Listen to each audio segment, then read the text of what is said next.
तरुणांच्या अगदी हृदयात असणारे एक प्रख्यात असे अभिनेते रमेश परदेशी उर्फ पिट्या परदेशी, अख्ख्या महाराष्ट्राला पिट्या परदेशी ओळखतात।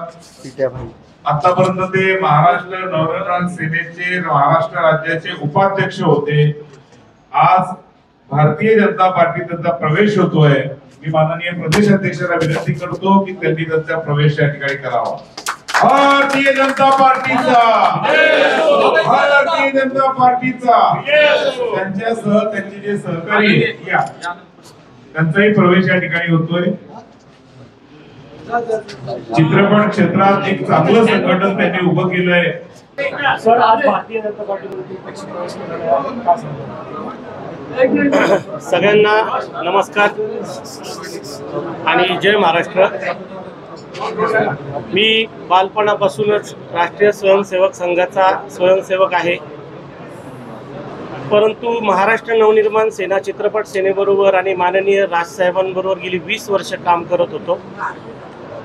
आत्ता बदललेली राजकीय परिस्थिती आणि हे सगळे बघता कलाकारांना, मराठी सिनेमाला, मराठी कलाकारांना न्याय देण्यासाठी म्हणून आणि कुठेतरी माझ्यावरती असलेले राष्ट्रीय स्वयंसेवक संघाचे संस्कार हे मला खुणावत होते, म्हणून आज मी जाहीररित्या भारतीय जनता पार्टीमध्ये प्रवेश करतोय।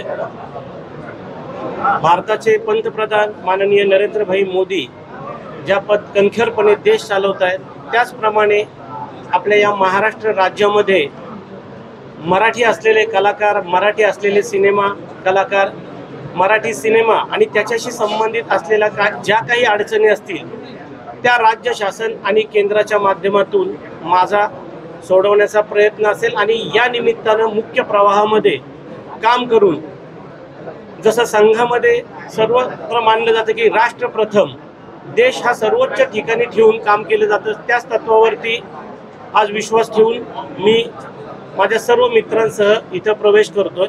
मात्र तुम्ही ज्यावेळेस खरं तर हा पक्ष प्रवेश करतायत, मात्र तुम्ही संघाच्या कार्यालयामध्ये गेला, संघाच्या युनिफॉर्म मध्ये तुमचे जेव्हा फोटो सगळे बाहेर आले, त्यानंतर खरं तर राज ठाकरेंनी तुम्हाला बैठकी सुनावला, त्यानंतर तुम्ही बाहेर पडला, अशी देखील चर्चा झाली। काय नेमकं ते झालं? नाही, कसं आहे सर की मी संघाचा स्वयंसेवक आहे हे मी कधीच लपवलेलं नाही आणि मी माननीय राजसाहेबांबरोबर गेली 22 वर्ष काम करतोय।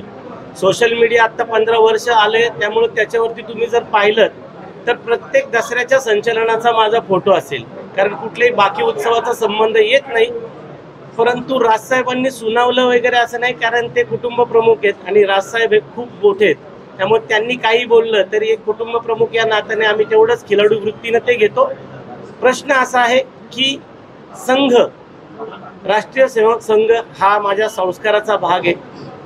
कुठंतरी सगळे परत बदलत असलेल्या या सगळ्या परिस्थितीत मला असं वाटलं की आता आपण काहीही झालं तरी आपण आपल्या विचारासोबत राहिलं पाहिजे, म्हणून इथे। म्हणजे तिथे विचारात घेतलं जात नव्हतं असं म्हणायचं का पदाधिकाऱ्यांना सगळ्यांना? नाही नाही नाही, असं काही विचारात घेतलं जात नव्हतं, असे काही माझी कुठलीच तक्रार नाही। राज ठाकरे हे कलाकारांसाठी न्याय देण्यासाठी ते सातत्याने पुढे येतात आणि मराठी इंडस्ट्रीमध्ये जे कलाकार आहेत ते राज ठाकरे यांचं नाव घेत आहेत। तुम्ही 22 वर्षापासून राज ठाकरे यांच्यासोबत, काय असं कारण आलं की ते त्यांना सोबत वाटलं? नाही सर, परत एक सांगतो की प्रश्न संस्काराचा आहे आणि तत्वाचा आहे।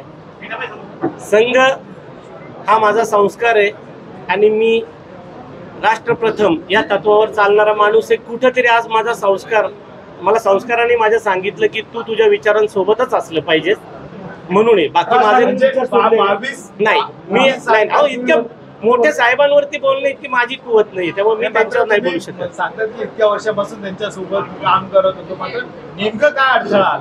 नाही, अडथळा काहीच आला नाही। मला असं वाटलं की मराठी कलाकार, मराठी सिनेमा यांना जर का मदत करायची असेल तर त्याच्यासाठी थोडंसं व्यापक असलं पाहिजे। आणि जसं की आता पाहतो की आपण राज्यामध्ये भारतीय जनता पार्टी युती सरकार आहे, तसंच देशात आहे।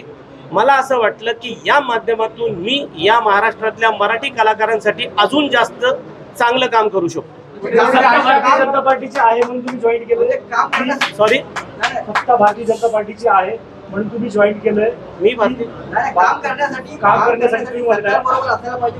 नाही नाही नाही, असं नाही, कारण ते प्रभावीपणे आता काम करतात संपूर्ण देश आणि राज्यामध्ये। शेवटी एक लक्षात घ्या, कलाकारांच्या पाठीशी जो उभा राहतो तो कलाकारांचा, जसं तुम्ही माननीय राजसाहेबांबद्दल बोलले, ते कायमच कलाकारांच्या मागे उभं राहतात, मराठी कलाकारांच्या मागे उभं राहतात. त्यामुळं फक्त त्याला व्यापक स्वरूप, जसं की आता फक्त कलाकार म्हणजे पडद्यावर काम करणारे कलाकार नसतात, हजारोंच्या संख्येनं बॅकस्टेजला काम करणारे कलाकार आहेत, त्यांच्या अनंख्य अडचणी आहेत आणि त्या अडचणी कुठेतरी सोडवण्यासाठी तुम्हाला राजदरबारी हे जावंच लागतं, तुम्हाला त्या सिस्टीमचा भाग असावं लागतं. त्या सिस्टीमचा तुम्हाला कुठे ना कुठेतरी त्या कलाकारांसाठी मदत करताना उपयोग होतो. म्हणून काय अजेंडा घेऊन आला तुम्ही भारतीय जनता पार्टी? राष्ट्र प्रथम. मनसेमध्ये तुम्हाला पद होतं, आता भाजपाकडून काही जबाबदारी देण्यात आलेली आहे का? नाही सर, आता फक्त प्रवाहात आलोय, आता पुढे बघू. धन्यवाद. थँक्यू.